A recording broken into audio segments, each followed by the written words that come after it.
There are thousands of people who have been displaced as a result of the war in Georgia. Tens of thousands, even hundreds of thousands if you believe reports.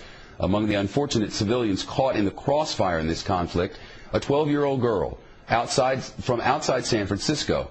Amanda Kokoyeva was in South Ossetia for a month-and-a-half-long visit with her relatives.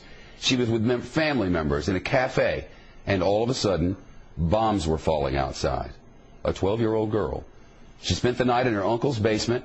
She was able to flee to Russia, flee to the north, catch a flight home from Moscow. With us now, Amanda Kokoyeva and her aunt Laura, live with us from our San Francisco bureau. It's great to see you. Welcome home. Thank you. I cannot even imagine sitting in a cafe and bombs start falling. I mean, I've been to wars where that happens, but when you were there wasn't really a war happening. It started when you were there. Describe for us what that was like.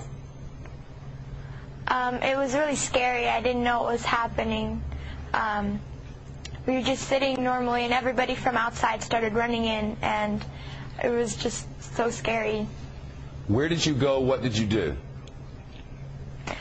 We called my uncle on the restaurant house phone because our cell phones weren't working. And so we called him, and he came to pick us up and drove us to his house. We ended up spending the night in the basement. Were there bombs falling all the while? I didn't see any.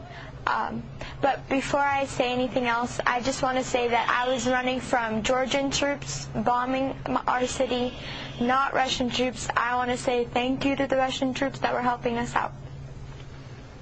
Where is your family now, and how are they? Some of my cousins, aunts, and uncles are in North Ossetia right now, and they are safe. But my grandma and some of my aunts and uncles are still back there, and I don't know. We don't have any contact with them. I don't know if they're alive or anything. Wow, I know your aunt is with you. This I cannot even imagine. I mean, seeing a 12-year-old go through all of this, it must have been horrifying. Yeah, it was horrifying for all of us, and main thing I wanted to say on the television, I want you to know to whom to blame on this conflict.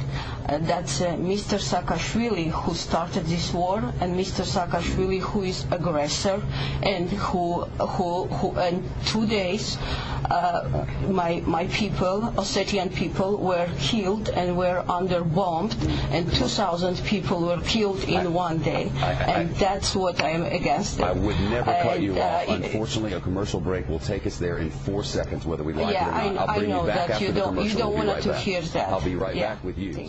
Stay by.